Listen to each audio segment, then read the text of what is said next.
지난 시간까지 1장부터 6장 예수 그리스도 그분의 위대하심을 그 인격과 연관되어져서 많은 구약에 나와 있는 인물들보다 더 위대하신 분임을 같이 이렇게 보았습니다. 구약의 선지자들보다 천사들보다 위대하시다라는 것이 1장에 있었고, 아담보다 모세보다 더 위대하심이 2장과 3장에, 그리고 여호수아보다 아론보다 위대하심이 4장과 5장에 이렇게 기록되어져 있었습니다. 그러한 예수 그리스도를 믿고 따라가는 성도들에게 복음을 무시하지 말 것을, 또 이 믿음의 여행을, 성도의 신앙의 삶을 중단하지 말 것을, 그리고 5장부터는 새 부류의 성도들에게 성장하지 않는 그들에게는 성장하고, 또 그리스도에 대해서 배교의 길을 혹 가는 자들에게는 엄한 말로 경고하고, 또 믿음 안에서 잘 자라가고 있는 성도들에게는 본을 보이는 삶으로 그들을 이끌라고 이렇게 권면하면서 이제 6장까지 내용이 마무리됩니다. 오늘부터는 이제 7장부터 예수 그리스도 그분의 사역의 위대하심을 같이 살펴보게 됩니다. 그분은 왜 위대하신가? 네 가지 측면에서, 먼저 7장에서는 그분의 제사장 직분이 아론의 제사장 직분보다 더 위대한 이유는 그분은 죽지 아니하시고 그분은 영원하시기 때문에 그분의 대제사장 직분은 변할 수 없기 때문에 더 위대합니다. 8장에서는 구약 율법과 맺어진 그 언약과 서로 비교하면서, 구약은 이스라엘 백성들에게 의무를 요구했습니다. 순종을 요구했고, 그러나 그들은 철저하게 실패했고, 그러나 예수님께서 새로 세우신 언약은 우리에게 어떤 걸 요구하는 게 아니라 무조건적인 언약을 그분이 세우셔서 더 위대하다라고 8장에서 이야기하고 있습니다. 9장을 가서는 모세가 이 땅에 지었던 그 성막은 하나님께서 하늘에 있는 성소를 보여주시고 그것을 그 모형을 따라 지은 것이라서 이 땅에 세워졌던 그 성소는 모델하우스라면 모세가 직접 봤던 그 하늘의 성소는 실물이기 때문에 더 위대하다라고 이야기하고요. 그리고 이제 마지막으로 10장에서는 그 성전에서, 성막에서 드려졌던 구약의 제사는 영원히 죄를 없이 하지 못하지만 예수 그리스도의 제사는 단번에 영원한 속죄를 이루셔서 우리로 죄의 문제를 해결해 주셨기 때문에 그분의 제사가 더 위대하다라고 이야기를 하면서, 마지막 10장 마지막 부분에서 다시 한번 권면과 경고를 하고 있습니다. 이제 10장에서 뒤에 부분은 많이 유명한 말씀 중에, 우리가 뒤로 물러나 침륜에 빠질 자가 아니다, 영혼을 구원하는 믿음을 가진 자다 얘기하면서 뒤로 물러나면 하나님이 기뻐하시지 않는다라고 경고하고 있는 내용이 10장에 이제 마무리하면서 경고가 되어져 있습니다. 그리고 이제 11장부터는 그런 많은 힘든 가운데서도 믿음을 지켜갔던 그 순교자들의 이야기, 또 환경보다도 더 믿음을 더 선택했던 믿음의 조상들의 이야기를 통해서 히브리 성도들에게 그들이 가고 있는 이 믿음의 길에서 계속해서 나아갈 것을 이제 권면하고 있죠. 오늘은 그 중에서 이제 7장부터 예수 그리스도 그분의 사역의 위대하심, 제사장 직분의 위대함을 오늘 7장에서 같이 보도록 하겠습니다. 7장에서 더, 그래서 이제 앞으로 계속 많이 나오는 더 글자 중에 하나가 더라는 더. 영어로는 more죠. 앞에 너희들이 구약에서 했던 것보다 더 낫다, 더 좋다, 이런 표현들이 7장부터는 많이 쓰여져 있습니다. 아주 이제 특별한 부분들이 나와 있죠. 자, 그럼 7장부터 같이 한번 살펴보도록 하겠습니다. 7장에서의 말하고 있는 예수 그리스도 그의 사역의 위대하심은 영원합니다라고 이야기를 하고 있습니다. 그러면서 5장에서 멜기세덱에 대해서 얘기하려다가 너희들이 감당하지 못할 것 같아서 얘기 안 한다 이렇게 했지만, 결국 다시 7장에 와서 멜기세덱에 대해서 이야기할 수밖에 없고, 그 멜기세덱에 대해서 그래서 조금은 더 자세하게 설명을 하고 있습니다. 멜기세덱은 창세기에 나오는 그 인물이죠. 창세기에서 딱 한 번 등장하는데 우리가 오래전에 창세기 볼 때 한번 봤었습니다. 잠시 한번 기억을 더듬어 보기 위해서 창세기 14장 먼저 잠깐 한번 보시고 가도록 하겠습니다. 창세기 14장 17절입니다. 창세기 14장 17절입니다. 20절까지 보시겠습니다. 창세기 14장 17절 아브라함이 그돌라오메르가 그와 함께한 왕들을 쳐부수고 돌아올 때에 소돔 왕이 사회 골짜기 곧 왕의 골짜기로 나와 그를 영접하였고 18절입니다. 살렘 왕, 여긴 살렘은 예루살렘을 이야기하는데요. 살렘 왕 멜기세덱이 떡과 포도주를 가지고 나왔으니 그는 지극히 높으신 하나님의 누구로 나와 있습니까? 제사장이 나와 있었습니다. 자, 이때는 지금 아론이 등장하기도 전이었는데 그를 두 가지로 부르고 있어요. 18절에 보시면 하나는 왕으로 호칭하고 있습니다. 그리고 18절 끝에 보면 또 하나는 뭘로 나와 있어요? 제사장으로 나와 있습니다. 다시 말하면 왕과 제사장을 겸하고 있었던 거죠. 이걸 가리켜서 이제 무슨 시대라고 그래요? 신정 시대라고 하죠. 네, 신정. 예. 종교와 정치가 이제 하나가 되어져 있는, 지금 뭐 민주주의 이런 국가에서는 종교와 정치 분리를 시키는데 여기는 좀 하나의 모습입니다. 그는 왕이면서 제사장이었다라는 것이 18절의 멜기세덱입니다. 이거 이제 예수님하고 공통점을 좀 보시면 되겠고요. 18절 보시면 무엇을 가지고 나옵니까? 떡과 포도주를 가지고 나옵니다. 뭐를 연상시킵니까? 주의 만찬을 연상시키게 되는 그 장면도 같이 이렇게 보실 수 있습니다. 19절 보시면 그가 누구에게 축복합니까? 아브라함에게 축복합니다. 축복하는 사람이 높습니까? 축복을 받는 사람이 높습니까?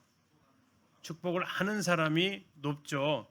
그러면 아브라함에게 축복을 했으면 누가 더 높다는 얘기예요? 예, 멜기세덱이 더 높다라는 겁니다. 천지의 주제이시오 지극히 높으신 하나님이여 아브라함에게 복을 주옵소서. 너희 대적을 내 손에 붙이신 지극히 높으신 하나님을 찬송할지로다 하매 아브라함이 그 얻은 것에서 뭘 드렸습니까? 10분의 1을 멜기세덱에게 주었습니다. 누가 누구에게 주었습니까? 아브라함이 멜기세덱에게 줍니다. 낮은 사람이 높은 사람한테 줍니까? 높은 사람이 낮은 사람한테 줍니까? 예, 자, 이건 좀 축복을 자기가 받았기 때문에 거기에 대한 감사의 표시로 낮은 사람이 높은 사람한테 준 겁니다. 자, 이 내용이 창세기 14장에서 멜기세덱에 나와 있는 본문인데 그 내용을 이제 히브리 7장에서 설명을 하고 있습니다. 우리가 창세기 14장을 이해하면 창세기 7장은 히브리 7장은 어렵지 않습니다. 자, 7장 1절부터 그럼 보실게요.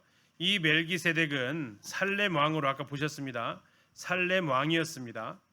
지극히 높으신 하나님의 제사장이었습니다. 두 가지를 겸하고 있었잖아요. 이게 창세기 14장에서 나와 있는 말씀 그대로입니다. 여러 왕을 쳐서 죽이고 돌아오는 아브라함을 만나서 복을 빌었습니다.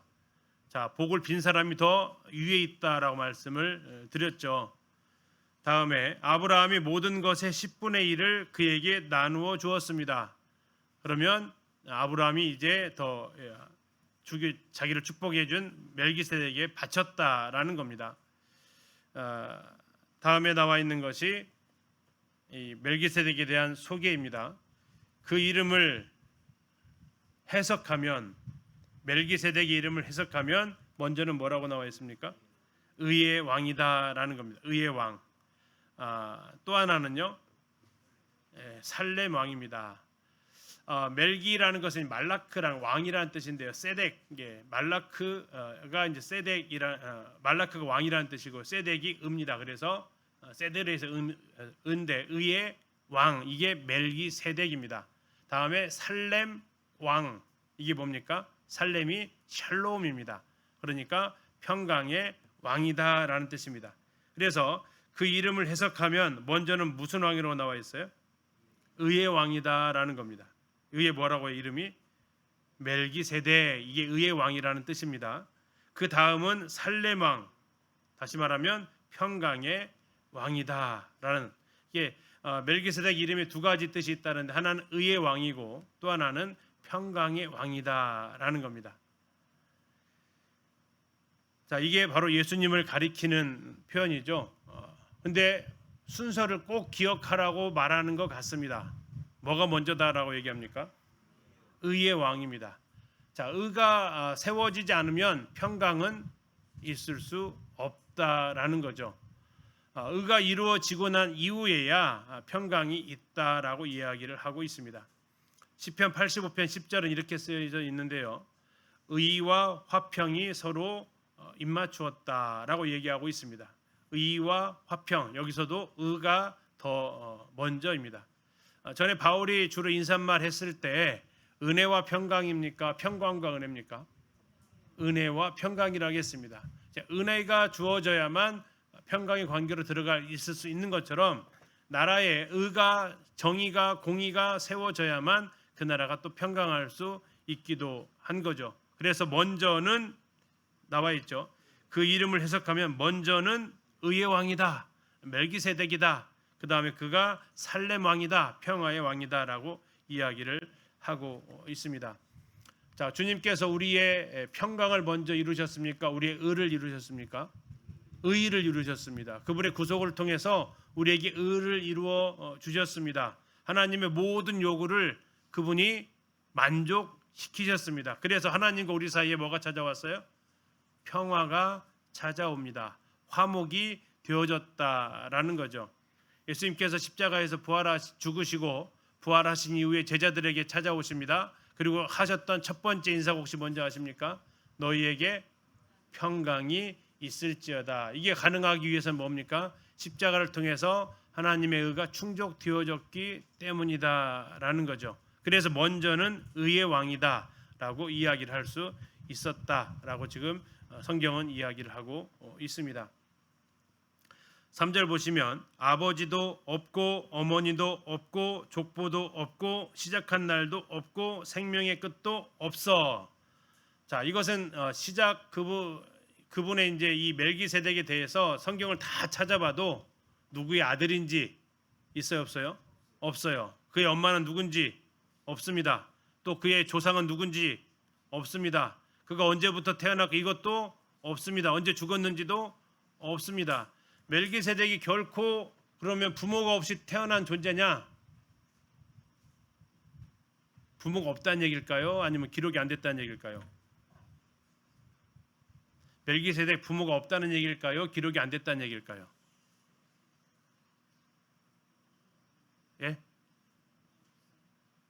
기록이 안 됐어요? 아니면 아예 없어요? 자, 그 다음 잘 보세요. 헷갈리시는 것 같은데 그 다음 잘 보세요. 자, 누구와 닮았다고요? 하나님의 아들과 닮았어요. 자, 닮았다는 얘기는 뭡니까? 아들이란 얘기입니까? 하나님의 아들과 닮았으면 하나님의 아들입니까? 아닙니다. 하나님의 아들은 위에 있는 거 다 없기 때문에 안 쓴 거라면 이 사람은요 원래는 있었는데 기록이 안 돼 있어요. 기록이 안 되다 보니까 뭐가 지금 무슨 일이 벌어졌다고요? 비슷하다라는 겁니다. 멜기세덱이 부모가 없다는 얘기가 아닙니다.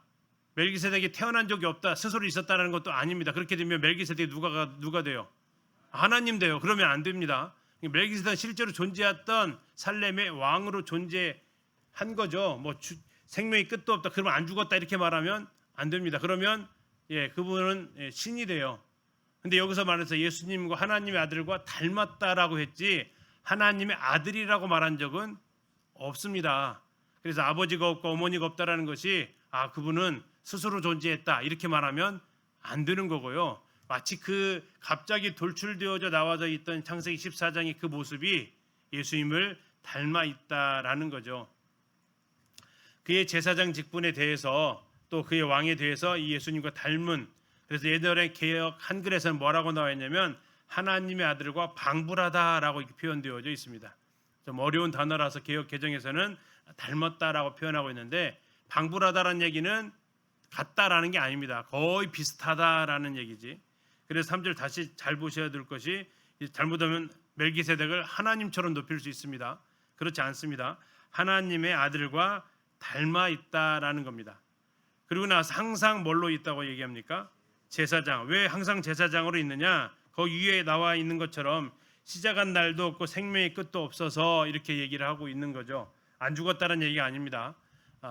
그 뒤를 누가 이어서 제사장 되었는지도 나와 있지 않습니다. 그래서 그는 늘 제사장의 모습으로 나와 있다, 남아 있다. 그러니까 아브라함에게서 이삭이 나고 이삭에게서 야곱이 나오고 야곱에게서 레위가 나오고 레위 밑에서 한참 후에 아론과 모세가 나오잖아요. 그러면 이 아론이 나오기 전까지는 제사장이라는 단어 개념이 없었습니다.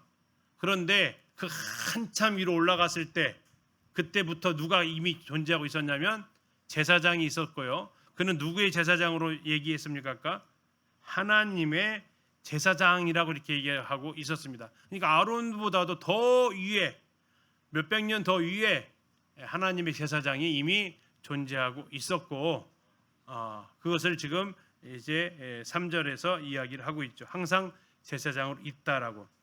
자, 4절 보시겠습니다. 이 사람 누굽니까? 멜기세덱입니다. 이 사람이 얼마나 높은가를 생각해봐라. 계산 한번 해보자라는 겁니다. 얼마나 높냐? 자, 아까 우리가 봤습니다. 얼마나 높습니까? 누구보다 높습니까? 아브라함보다 높습니다. 아브라함은 이스라엘 민족의 조상으로 대표적인 조상, 강을 건너와서 이 가나안 땅에서 처음 정착한 유대 민족, 히브리 민족의 첫 조상입니다. 아담부터 이쪽은 다 유브라데강 반대쪽에서 살았던 사람이라면 자기들이 지금 터를 닦고 살고 있는 가나안 땅, 이곳에 제일 먼저 발을 디뎠던 조상은 아브라함인데 그 아브라함보다 더 높은 분이 멜기세덱이다 우리가 살펴보았습니다.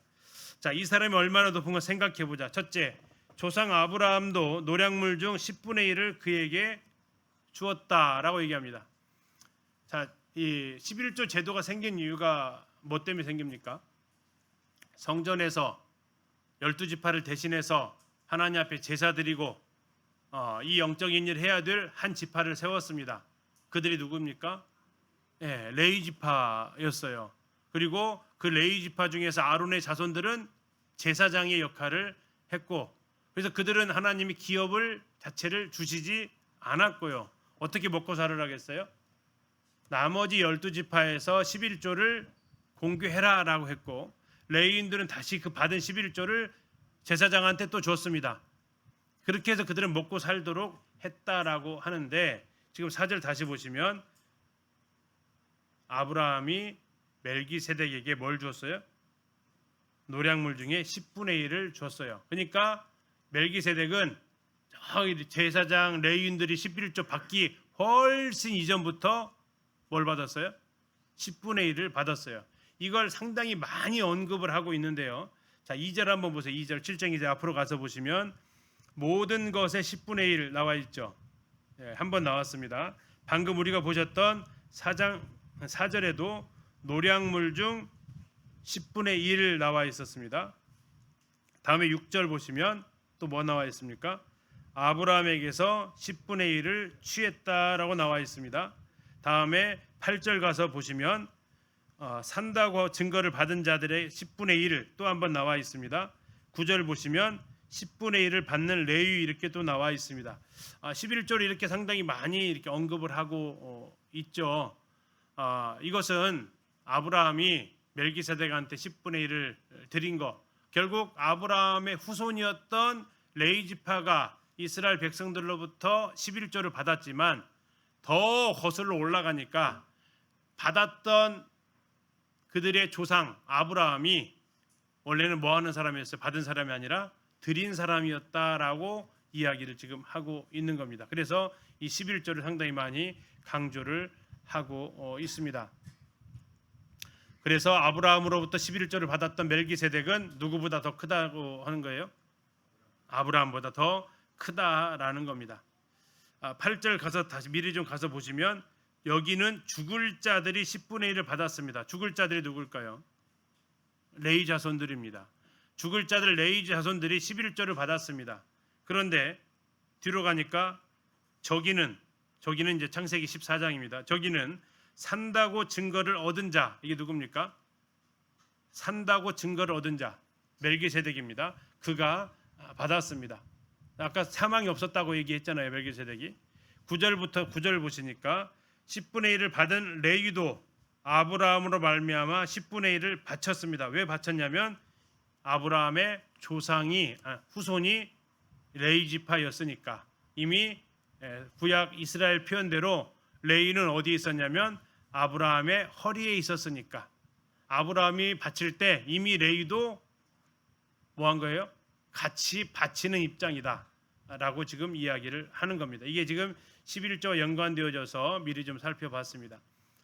자, 아브라함보다 더 큰 게 멜기세덱인데 왜 크냐? 그는 아브라함에게서 뭘 받았어요? 11조를 받았다.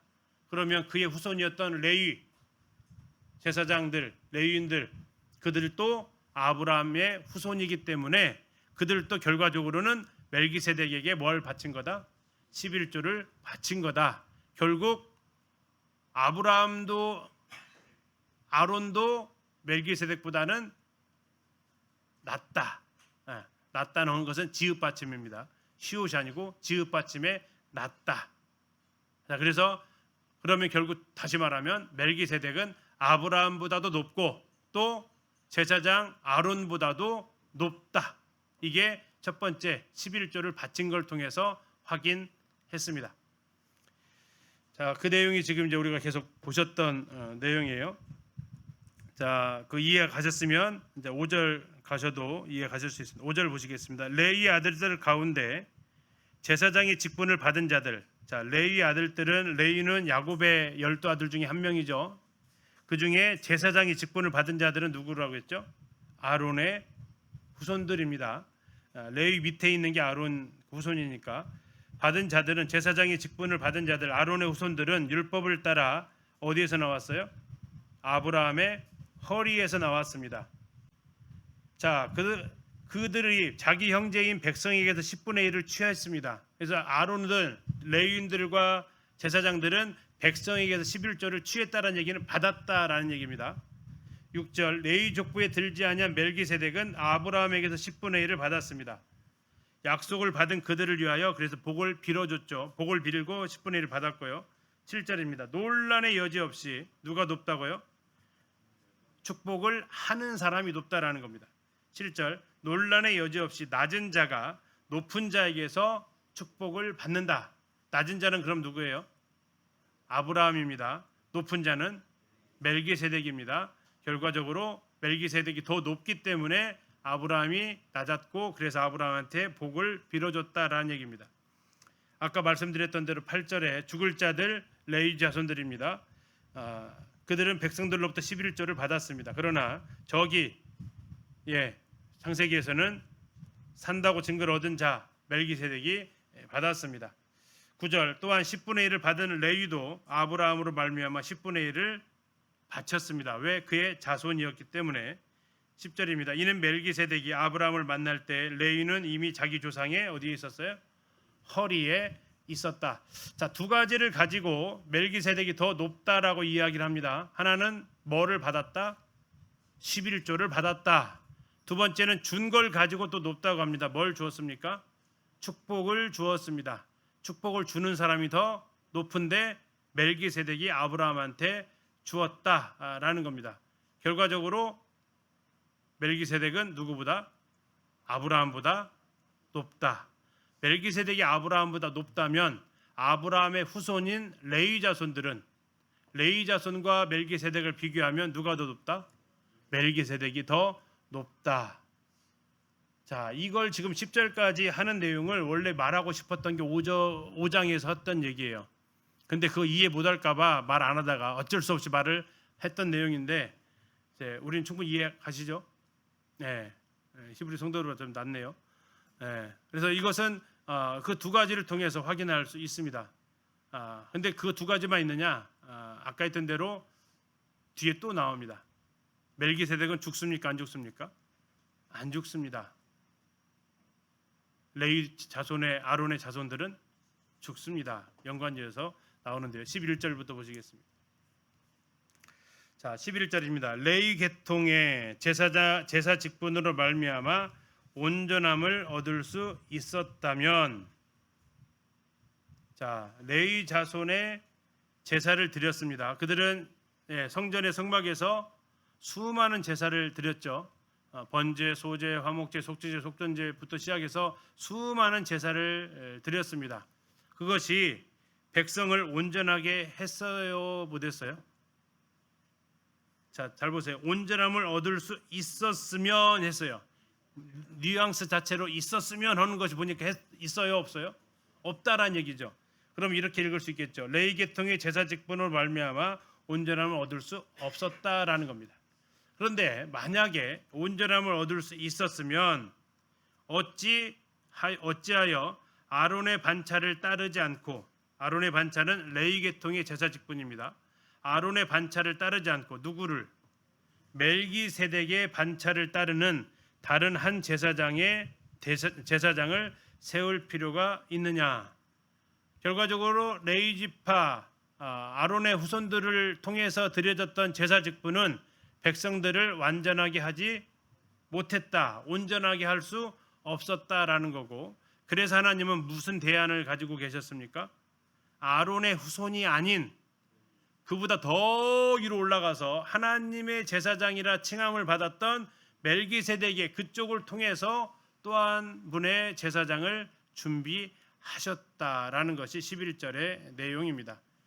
다시 얘기하면 첫 번째 언약으로 드려졌던, 첫 번째 언약에 의해서 세워졌던 아론의 후손들은 백성들을 온전하게 할 수 없었고, 그래서 하나님은 아론의 후손이 아닌 레위 계열, 아론 계열의 제사장이 아닌 다른 계열, 멜기세덱의 계열을 따르는 다른 제사장을 세우셔야만 했다라는 것이 11절의 내용입니다. 자, 12절 보시면 제사 직분이 바뀌었습니다. 누구에게서 누구로요? 레위 직분에서 멜기세덱으로 제사 직분이 이제 바뀌었습니다. 하나님 준비하셨고요. 그러면 뭐도 바뀌어야 돼요? 뭐도 바뀌어요? 율법도 반드시 어떻게 된다고요? 바꾸어져야 합니다. 세술은 세부대에 주님이 담으라고 말씀을 하셨잖아요.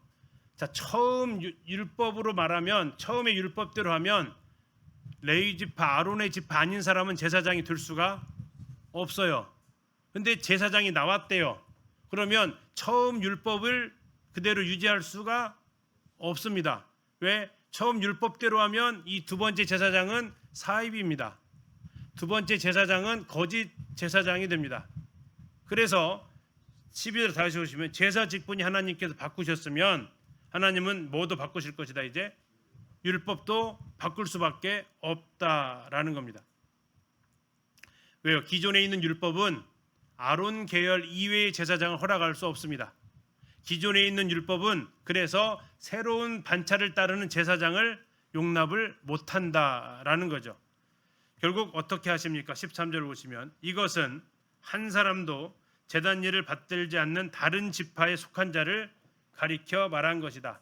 자, 제단에 그 제사 드릴 수 있는 유일한 지파가 레위 지파였는데 이제는 하나님이 다른 지파를 통해서 이 일을 하실 것이다라고 이야기를 했습니다. 다른 지파에 속한 자, 다른 지파면 무슨 지파일까요? 이제 예수님이 무슨 지파예요? 유다 지파입니다. 다른 지파, 여기서 이제 밑줄 그것이 유다 지파가 되는 겁니다. 예수님이 유다 지파에 속하셨기 때문에 그렇습니다. 그래도 14절 보세요. 그게 나와 있죠. 우리 주께서는 누구로부터 나셨어요? 유다로부터 나신 것이 분명합니다. 뭐 이게 자랑하냐? 다시 말하면 레위 지파가 결코 아니다라는 얘기입니다. 만약에 레위 지파였으면 그분은 누구의 무엇의 영향 아래에 있게 되면 율법의 영향 아래에 있게 됩니다. 그런데 지금 히브리서 기자는 성령을 통해서 강하게 예언하는 거죠. 우리 예수님은 유다 지파다. 다시 말하면 예수님은 레위 지파가 아니다라고 지금 선언을 하는 겁니다. 이 지파에는 모세가 제사장들에 관하여 말한 것이 하나도 없다. 자, 유다 지파에 대해서 제사와 관련된 언급이 전혀 없습니다. 다시 말하면 유다 지파로 나온 제사장은 구약에 있는 율법의 영향력 아래 있지 않다라는 거죠. 그게 지금 14절의 이야기입니다. 15절 멜기세덱과 같은 별다른 한 제사장이 일어난 것을 보니 더욱 분명하다. 그러면 예수님은 아론의 계열이 아닌 누구를 따르는 멜기세덱을 따르는 제사장이 여기에 해당이 된다라는 겁니다. 멜기세덱과 같은, 멜기세덱이 아까 누구의 제사장을 했냐면 하나님의 제사장이라고 했었습니다. 멜기세덱과 같은 별다른 한 제사장, 다시 말하면 아론의 계율을 따르지 않은 별도의 한 제사장이 일어나셨다. 그분이 예수인데 더욱 분명하다. 16절입니다. 그는 육신에 속한 한 계명의 법을 따르지 않았다. 자, 육신에 속한 한 계명의 법이 뭘까요? 율법입니다. 율법을 주님은 따르지 않으셨습니다. 그럼 뭘 따르셨습니까? 오직, 참 말이 멋있지 않습니까? 무슨 율법을 따르셨어요? 불멸의 생명의 능력. 불멸의 생명의 능력. 자, 딱 보니까 죽는다는 것 같아요? 안 죽는 것 같아요? 안 죽는 거죠. 말이 그 예전에 몽골의 그 출판사 이름하면서 뭐 불멸의 출판사라고 했던가 아무튼 했다고 하던데 불멸의 생명의 능력을 따라서 되셨다라는 겁니다. 다시 계속해서 이야기하는 것은 예수님의 제사장 되심은 아론의 계열이 아니다. 그분은 유다 지파로 나셨다. 유다 지파는 율법과 전혀 관계 없다. 그런데 아론의 계파를 따르는 그 사람들은 육신에 속한 계명을 따라서 났지만 예수 그리스도는 불멸의 생명의 능력을 따라서 된 것이다.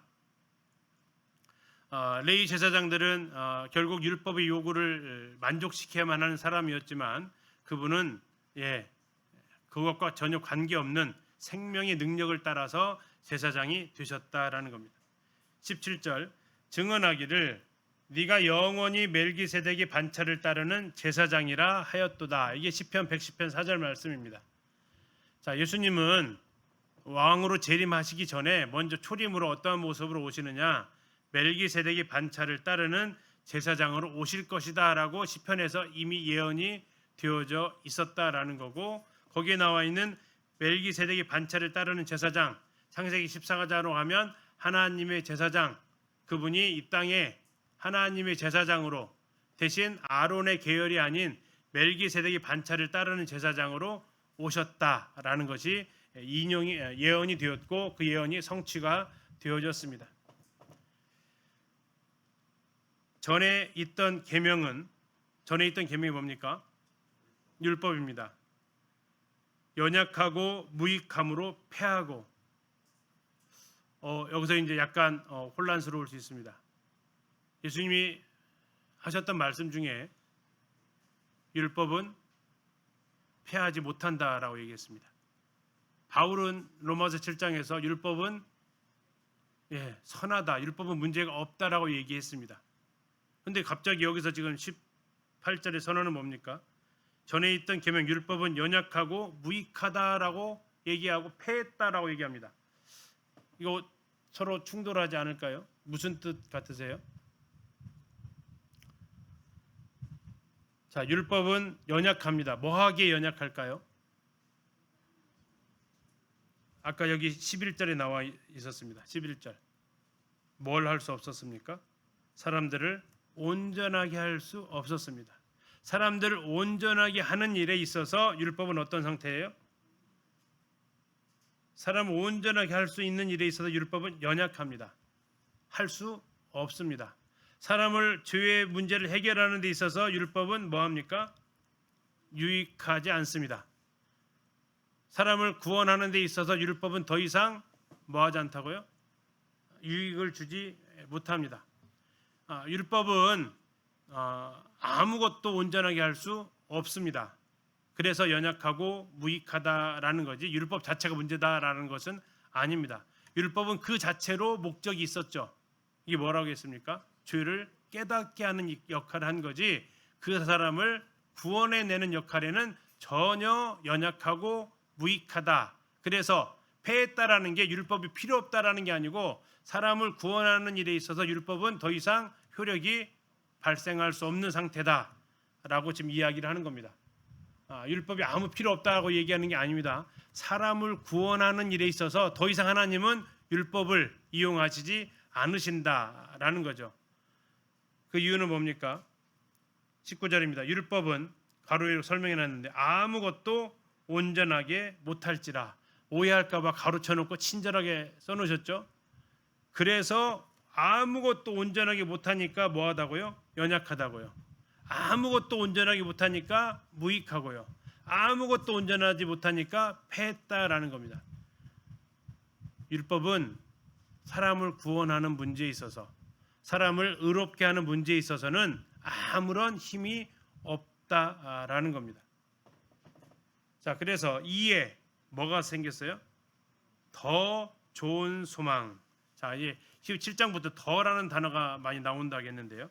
더 좋은 소망이 생겼습니다. 더 좋은 소망. 이것으로 우리가 하나님께 가까이 갈 수 있습니다. 그게 뭘까요?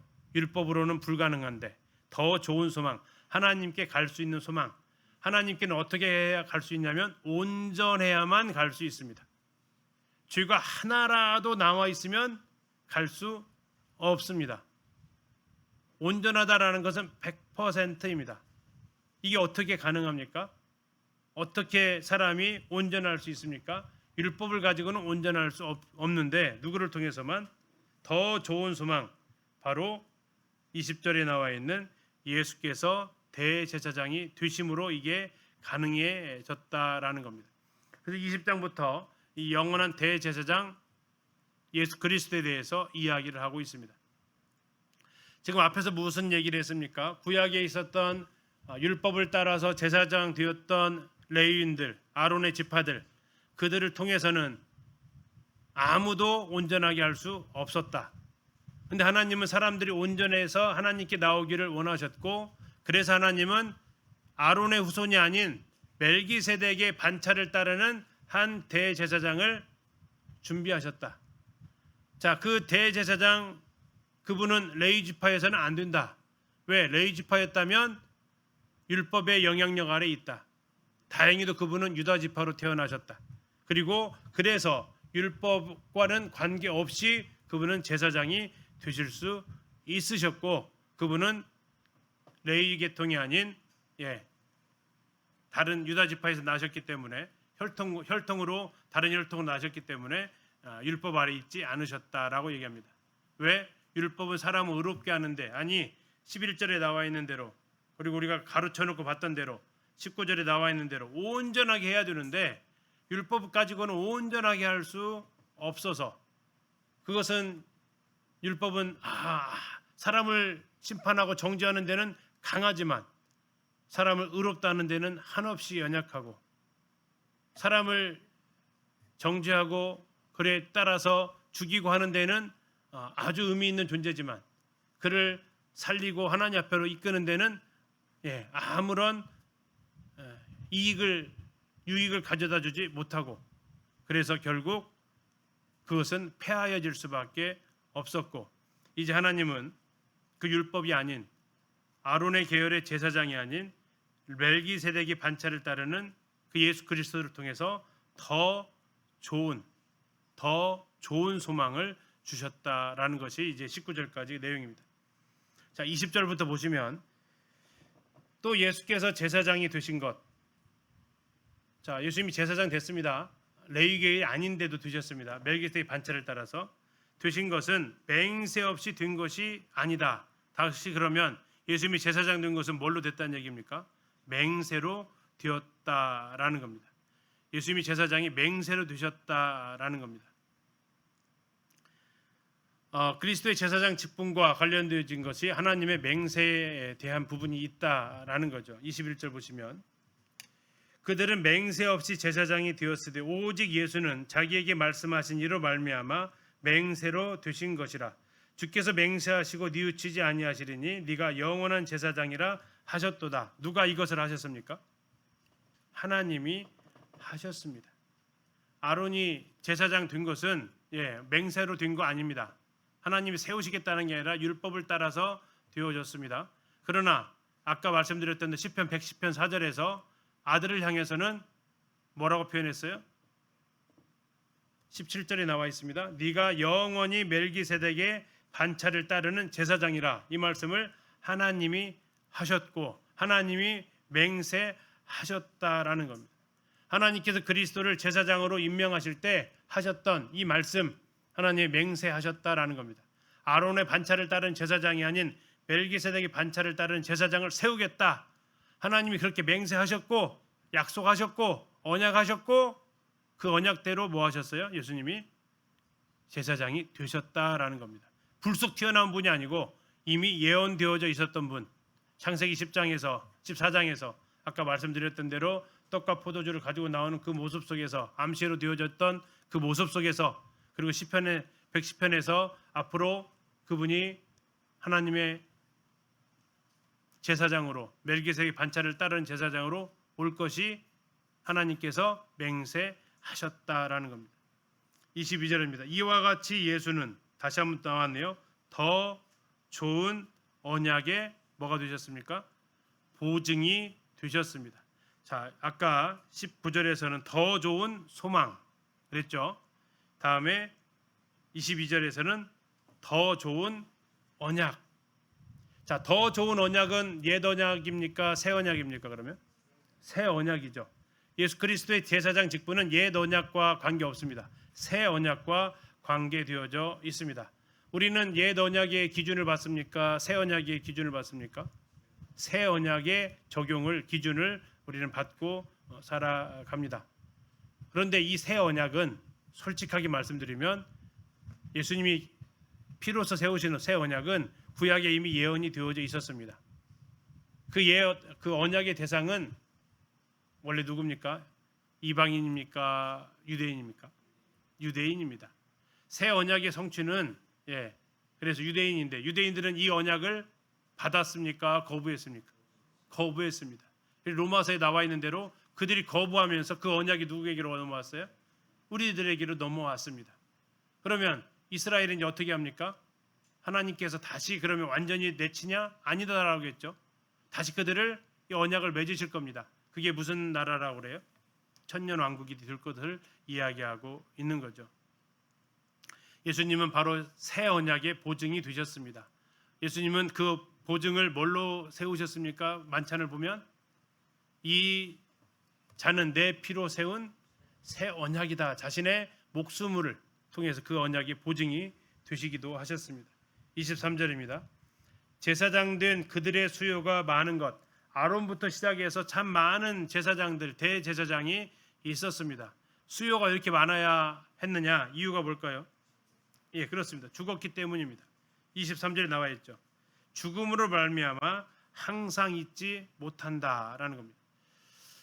이스라엘의 역사 동안 84명의 대제사장이 있었다고 합니다. 지금은 뭐 이제 제사를 드리지 않고 있지만 이스라엘의 첫 1대 대제사장이 누굽니까? 아론부터 시작해서 84명의 대제사장이 있었다고 합니다. 대제사장이 84명이면 제사장들은 얼마나 될까요? 어마어마하죠. 어마어마합니다. 대제사장은 그 중에 딱 한 명이니까 뭐 나머지는 그 자손들이 다, 아론의 후손들은 전부 다 제사장이 될 수 있었으니까 반차를 따라서 섬기게 했잖아요. 누가복음 사가랴라는 그 제사장이 나올 때 반차를 따라서 아비야 계열에 이렇게 나와 있잖아요. 많습니다. 대제사장만 84명이었으니까 제사장들이 하는 임무는 계속해서 바톤식으로 이어달리기를 해야 됩니다. 그 이유는 누구도 영원히 살 수 없었기 때문에. 그래서 제사장들은 자기의 그 임무를 계속해서 후대로 전해줄 필요가 있었다라는 거죠. 그러나 24절, 예수는 뭐 하십니까? 영원히 계십니다. 죽음이 없습니다. 그래서 뭐도 안 일어납니까? 제사장 직분도 갈리지 않는다. 바뀌지 않는다라는 겁니다. 제사장 직분이 다른 사람한테로 넘어갈 리가 없다라는 겁니다. 대제사장이 84명으로 넘어가고 했지만 1대 제사장 아론부터 시작해서 84대까지 있었지만 멜기세덱의 반차를 따르는 제사장은 제1대 누구예요? 예수 그리스도. 그러니까 그 제1대. 2대는요 없어요. 앞으로도 없습니다. 왜요? 안 죽으시니까, 영원하시니까. 이것이 이제 세 번째 차별성입니다. 멜기세덱이 더 위대한 부분. 두 가지 부분은 아브라함하고 비교했습니다. 11조 바쳤다. 그래서 멜기세덱이 더 크다. 축복은 멜기세덱이 했다. 그래서 멜기세덱이 더 크다. 이제 아론하고 비교합니다. 첫째는 언약의 제사장이 율법의 옛 언약이 아론이라면 그분은 새 언약의 대제사장이시다. 두 번째, 아론의 후손들은 매번 죽어간다. 그래서 계속 제사장이 바뀌어간다.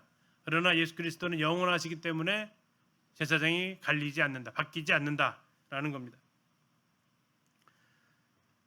25절입니다. 그러므로 자기를 힘입어 하나님께 나아가는 자들을 온전히 구원하실 수 있으니 이는 그가 뭐라고 나와 있어요? 항상 살아계셔서 그들을 위하여 간구하신다. 이게 예수 그리스도의 위대하심입니다. 전에 그 복음과 관련되어진 예화 중에 이런 예화가 있었어요. 한 죄수가 이렇게 이제 그 복역을 하고 있었습니다. 그러는 가운데 이 죄수가 이제 탄원서를 냈고 거기에 대해서 이 판사가 그 서류를 접수를 해서 인정을 해줬습니다. 그리고 이제 그 죄수한테 이야기를 한 거예요. 내일 판결하겠네. 그리고 그 내용은 누구만 알고 있냐면 그 판사만 알고 있었던 거예요. 그런데 무슨 일이 벌어졌느냐? 그 판사가 판결하러 오는 날 사고로 죽었습니다. 그러면 이 죄수에게는 무슨 일이 벌어질까요? 풀려날 수 있을까요? 없을까요? 없는 겁니다. 이 판사만 그 사실을 알고 있었어요. 그리고 이 판사가 내일 네가 무죄로 석방 될 것을 얘기해주고 그는 그것만 기다렸어요. 기다려도 석방 소식이 안 오는 거예요. 나중에 간수 통해서 알아봤더니 야, 재판하러 오시다가 돌아가셨어.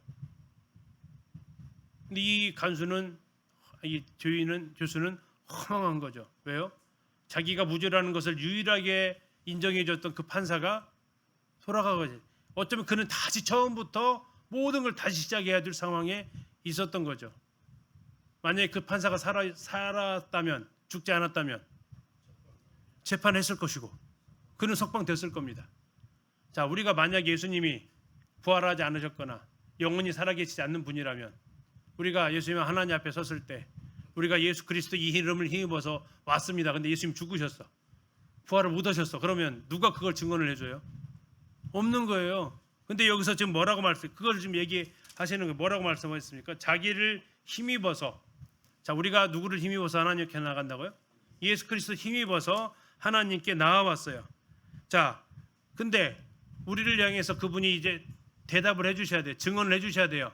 이 사람의 죄는 내가 십자가에서 대속했고 그는 나를 주로 믿어서 그 사람의 죄가 해결되었습니다 라고 대답을 해야 되는데 그분이 살아계시지 않으면, 부활하시지 않았다면, 돌아가시고 죽음이 그를 감쌌다면 그 하나님 옆에서 이 증언을 해줄 사람이 없어요. 그러면 뭐 할 수 없어요?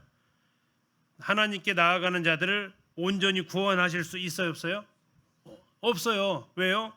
그가 항상 살아계셔야 되는데 돌아가 버리셨으니까. 그래서 그분의 살아계심은 우리에게는 확실한 보증이 되는 겁니다. 더 좋은 언약의 보증이 되시는 거죠. 그는 자기에게 나오는 모든 자들을 구원하실 수 있습니다. 그분은 영원히 살아계시기 때문에 죄인들을 죄의 형벌로부터 구원해 주시는 그것을 이야기하는 게 아닙니다. 여기서 말하고 있는 것은 이미 그것은 이루어진 일이고 하나님 보좌 우편에서 그분은 우리들을 향한 중보의 기도를 계속해서 하고 계시다라는 거죠. 요한일서를 잠시 한번 보시겠습니다. 요한일서 2장 뒤로 넘기셔서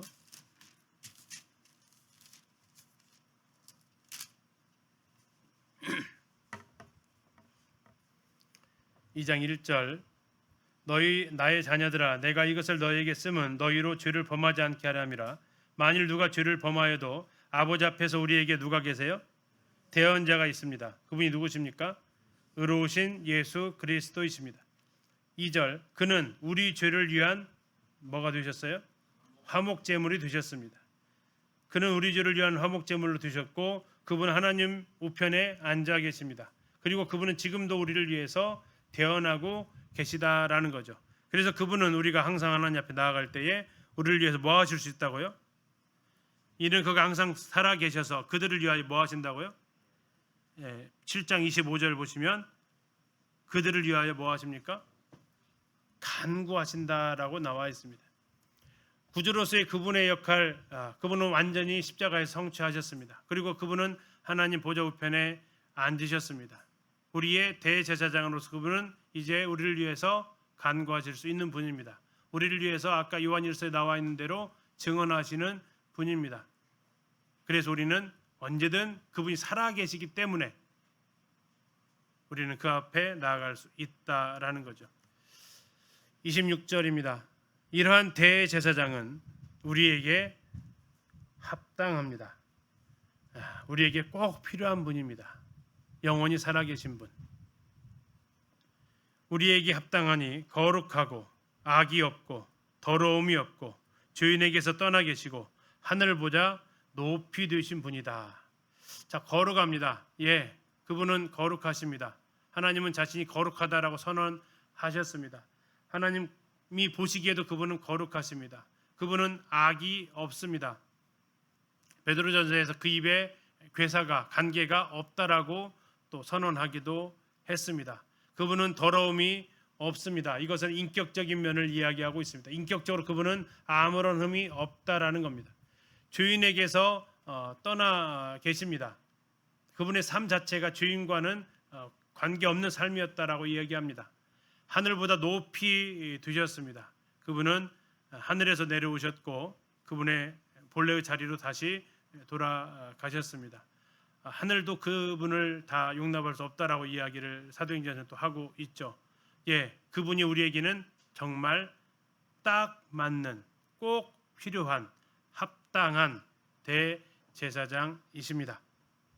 27절 그는 예수 그리스도는 저 대제사장들이 아론의 반차를 따르는 구약의 제사장들입니다.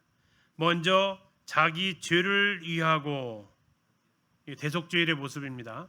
자기 죄를 먼저 속죄를 해야만 했습니다. 그 다음에요.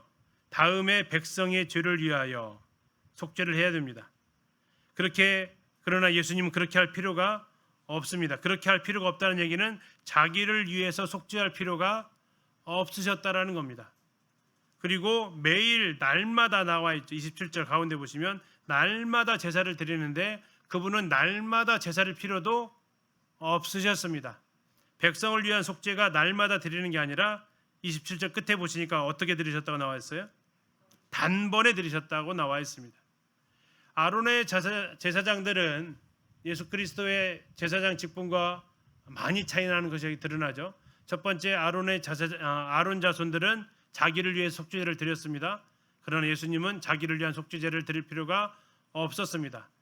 아론의 제사장들은 날마다 찾아오는 백성들의 죄를 속죄해야만 했습니다. 그러나 예수님은 날마다 하실 필요가 없으셨습니다. 어떻게 하셨습니까?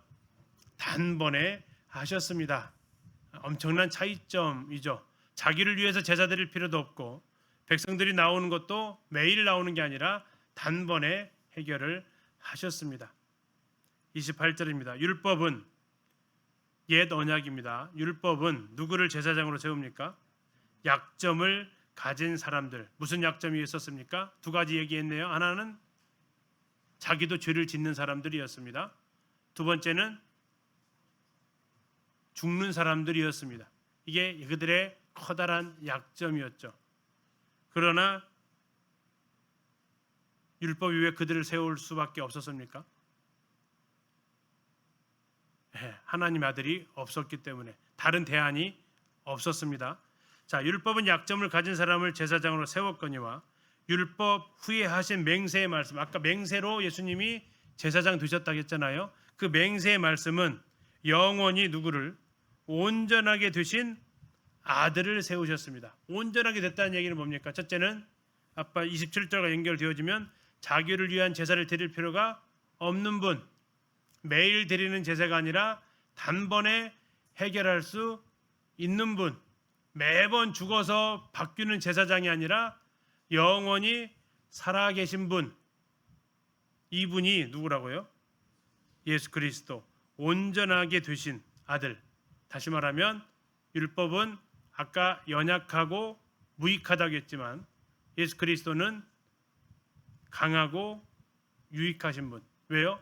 온전하게 두셨을 뿐만 아니라 자기에게 나오는 자들을 온전하게 하실 수 있으셨기 때문에, 그래서 멜기세덱과 아론의 반차를 따른 제사장이 질적으로도 다르다라는 겁니다. 빌포드 형제님께서, 호주 형제님께서 쓴 히브리서 강의에 나와 있는 걸 좀 정리를 했습니다. 자, 레위의 반차를 따르는 사람들 아까 보셨던 대로 매번 죽습니다. 그래서 제사장이 많았다고요. 대제사장만 몇 명 있었다고요? 84명. 그러나 멜기세덱이 반차를 따르셨던 예수님은 제1대로 끝났습니다. 홀로 제사장이십니다. 자, 이렇게 많은 제사장이 필요했던 이유는 그들은 죽었기 때문입니다. 그러나 그분은 항상 살아계십니다. 레위 반차를 따르는 사람들은 자기도 죄를 지었습니다. 그래서 제일 먼저 누구를 위한 속죄부터 했어야 돼요? 자기를 위한 속죄를부터 했습니다. 그러나 그분은 자기를 위한 속죄가 필요 없으신 분이었습니다. 오히려 그는 다른 사람들을 위한 죄를 위해서 단번에 그 일을 하셨습니다. 그들은 연약한 사람이었습니다.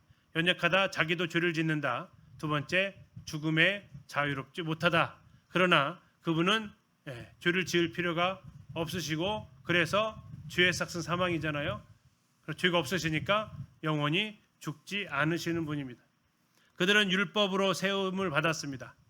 그러나 예수 그리스도는 하나님의 맹세로 세움을 받으셨습니다. 저 맹세로 세워졌다는 본문이 시편 110편 4절 말씀에 이미 하나님이 선언을 하셨습니다. 마지막, 그들은 율법에 매여 있었습니다. 율법을 통해서 그들은 제사를 거기에 맞춰서 했고, 그래서 제사장들은 율법을 달달달 외워야만 했던 거죠. 모든 자신들의 권위도 율법에 있었고 자신들의 책임도 율법에 있었습니다. 그러나 예수 그리스도는 그 율법을 통해서 오시지 않았습니다. 뭘로 오셨습니까? 새 언약의 맹세를 통해서 오셨습니다. 그래서 유다 지파임에도 불구하고 그분은 뭐가 되셨어요? 대제사장이 되셨습니다. 멜기세덱의 반차를 따르셨다라는 거죠. 완전히 구분을 하면서 더 좋은 소망, 어느 쪽이요? 멜기세덱의 반차가 더 좋은, 두 번째 뭐 있어요? 언약.